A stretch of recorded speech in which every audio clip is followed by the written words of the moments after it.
Tēnā koe e te tūnga, ne? I whai wāhi ki te kōrero kia mātou or Saturday morning, living out on the barrier Aotea. For those who don't know, what's it like? Yeah, Aotea is the Māori name for Great Barrier Island. It's about half an hour by plane and about 4.5 hours by boat. But Aotea doesn't have any kind of infrastructure by way of like, a common utility like water or electricity. So you don't have maybe the same, the same level of urbanization, if you know what I mean. So it is kind of like going back in time to some degree. So it's quite special. Beautiful and rugged at the same time. That's right. Yeah. I think some people call it Jurassic Park or something like that. So. Jurassic Park, that sounds great on a come. Many are familiar with your name through the product Aotea, which is an amazing skin range, and plenty of people have interviewed you for that. But also one of your kaupapa that you're now fully in, it's working, it's happening, it's a pilot, is about energy.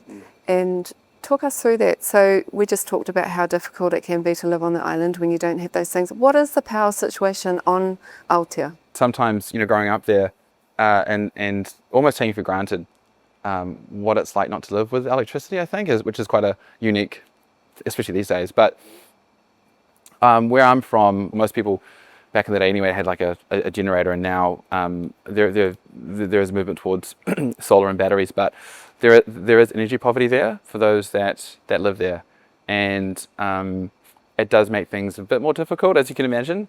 So I think the inspiration, if you like, arose around that upbringing and kind of seeing how these things work and maybe how things could work better and all that kind of stuff. And with Aotea, our kind of core business, looking at energy security and trying to domicile or try and keep as much as we can on the island is super important. And so you put a big battery in, a big solar array, and then you realize there's so much surplus that you can figure out how to use better. So that's kind of the origin of what we're doing in that space at the moment. What's it like living with energy poverty? What do you miss out on? Yeah, it's a really, really interesting. In very simple terms, if you can't heat your home, you're kind of up against it. And then on the island, you're so isolated, you kind of have to just push through. There's no, well, there's a doctor there at the moment, but you kind of do those issues that kind of aggregate or relate to things around heating, and they're quite material for those on the island, and it's actually been a reason for why people don't live there as much as they used when I grew up. And there's impacts to that, right, in terms of children's health and exactly kuia and kaumātua who probably can't live there if they've got diabetes and things, and they need extra bits and pieces. That's right. I mean, things, where you have security tied to the grid or the network, if you've got some machine that you need to rely on, you can't live on the island there. So Aotea Energy, no power lines, no wires. How does it work? For us, growing up on the island and knowing how, and if I can just kind of really, really quick anecdote, when we first got electricity, we got a 200 watt solar panel and essentially a car battery to kind of play a radio and all the rest of it.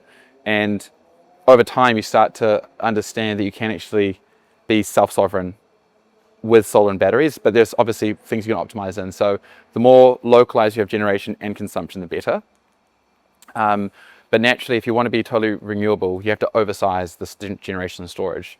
And so you've got a real surplus that has value. And so the kind of common way of setting things up is, if you've got solar and batteries, and then if you're not using it, it just gets wasted. So what we're looking at doing is figuring out three things essentially through the hardware and software stack. Number one is who needs the power? Number two is how much and when. How many people on the Aotea grid? Well, we're starting with 10, so just those that are super adjacent and proximate to the marae there. And I mean, we've got designs on. We're looking at scaling up the batteries stuff, so we can actually slowly, there's maybe 45, 50 homes on the land there. So we're hoping to kind of push these systems through the whole entire Papakāinga there. So it's the whole stack. So it's the hardware. So we're actually building assembly of the batteries. We've got the power electronics and access to the registers so we can control them. so we can open and close them, and they can speak to weather forecasts, and they figure out who needs the power and when and all that kind of stuff. So it's And really you exciting. can say, Auntie, over there, you're using too much. Yeah, Calm almost. down. Yeah, almost. You've got control as well. So if you really don't want to, you can kind of shut it off, because I know some people kind of want that function sometimes. But yeah, it's fascinating actually, because in some ways, what was like a challenge is almost like a benefit, because you've got a blank canvas. You can kind of pilot these concepts. It's something that I think a lot of people are trying to crack globally at the moment. And I mean, it's not that you kind of get, I was saying earlier how I can be like delusional, but the idea of doing it on, you know, where we grew up, doing it there, and I like to think for good reasons, it's really motivating, I think. And again, being Māori and kind of growing up there, it's something to be proud of. So these are batteries. So these are cells that are all configured, and then we've got our like a computer that runs it called a BMS. Yes. And then up here, so we've got solar on the roof. Solar comes down DC through the controller into the battery, and then what happens is it goes when required, when needed, and this is the smarts of the kind of the logic layers. The inverter inverts it, sends it into the office, and then what we don't need goes to the grid at the right time. But this is our brain box, which is our computer, which is like proprietarily ours, which runs the whole entire thing. And then we've got the And then you've got the app on your phone. yeah, then you've got the app on the phone. So Very high tech. What are the rest of the islanders thinking about your power grid, and do they want in? I think, yeah, ideally, you know, we can offer it to anyone and everyone, but we've been kind of, you know, close to the grindstone and not broadcasting what we're up to too much. I mean, we still need to execute significantly on a whole bunch of stuff, so we don't want to, you know, say too much in case we can't get done in the right time, whatever it is. So we've got a team, and you know what started as like a bit of a dream or a pipe dream has actually got some momentum, and we're assembling the batteries, configuring them ourselves, programming the computers or the PCBs that run the battery and the power electronics, so that we have control, we can optimize it. But it's really important to have proprietary ownership over the whole entire ecosystem, because if you buy something off the shelf and then you try and connect it with something else and they stop the communication protocol, they stop talking to each other, essentially the whole system breaks down, which is a really common experience. And then who do you call to fix it? Because, you know, it's You. I think so. Yeah, moving forward, if the idea is that we have you know, good proprietary knowledge, understanding, so if there's something going, they can call us up, not the electrician, or you know, they can deal with us, which is actually really important in terms of maintenance and stuff like that. But it's definitely a case of, you know, if I'd known how hard it's going to be, I probably wouldn't have elected to do it this way. But it feels like the correct thing to be doing, I think. We got given a grant via MB, and the grant was for a peer-to-peer network for 10 homes in the islands. That's what we built. So it's I think it'll be interesting though, if we can figure out how to exercise it in a way that reduces obviously the energy poverty, but at the same time means that if there's any maintenance costs, we can actually be self-sovereign, and it can be, you know, run by the marae, for example. And then when they need like an upgrade or whatever it is, there's, you know, kind of you know, some booty there for that. So that's, yeah, kind of, we're still kind of making our way through that, but that's the idea. So the idea is, once you've created the template or the blueprint, if you like, and then, you know, the nuts and bolts are purchased, then it's free. Yeah, that's exactly right. I think that's the whole the vision, really, and being super, how do you say it, like transparent with regard to what's going on, so that, yeah, because you know, we don't want poles and wires per se, but I think if we can innovate in this area and have good telecommunications, good energy infrastructure, it's really good for the island, because it means that there's more reason to be there if you've got, you know, kind of, you know, power and your energy needs are met. So.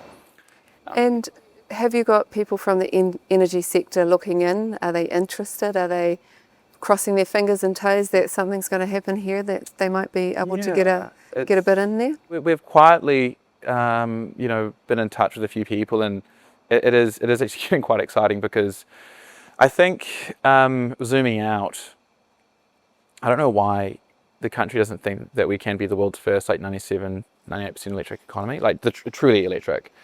And you know, we're the same size as Sydney, 5.5 million people, demographics are good, 80% renewable already. I feel as though, you know, it's really hard to know how this whole, you know, transition takes place, but I think storage, and again, growing up without electricity, you know what can be done. And yeah, we are getting quite excited, but sometimes I wonder whether or not that excitement kind of takes over, and you know. You're so tired, you're delirious. Yeah, a little. Shoot, I come in sometimes and it's like, oh god, like here goes, like, I can get kind of caught up in what we're doing sometimes. And When I think about places around Aotearoa that do have poverty and energy poverty, and I'm thinking about Central North Island who, you know, they're paying for their wires and their poles and their everything, and their power is crazy. Is this a plan, do you think, that might be able to be shared to smaller communities around Aotearoa? Absolutely. The focus for us is to obviously, you know, execute on the product, but we need to drive the cost down. I think, yeah, the distribution and infrastructure we currently have, you know, if you get more generation, you're going to need more infrastructure, more poles and wires. It's really costly.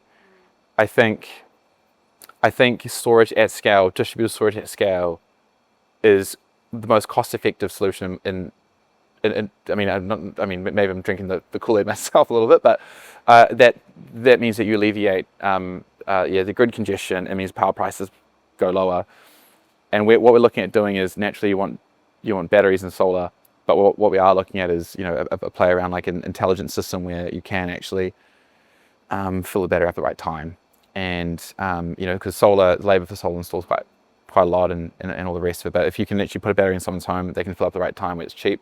That's kind of what we're looking at doing. Yep. You have said in the past that when you run a Māori business, your philosophy or your tuapapa, your kaupapa is two-prong. It's science and it's storytelling. And this is a good story. That's a really beautiful way to put it, actually.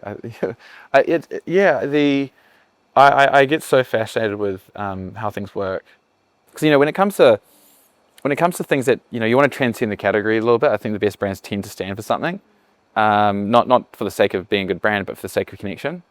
And that's I mean, you know, even with the you know, both businesses or the group that we have is totally inspired and tied to, you know, the upbringing on the island, and that, like, it's a Māori on the one side, but also like just the reality of growing up where we grew up. So yeah, both like a manifestation maybe of that.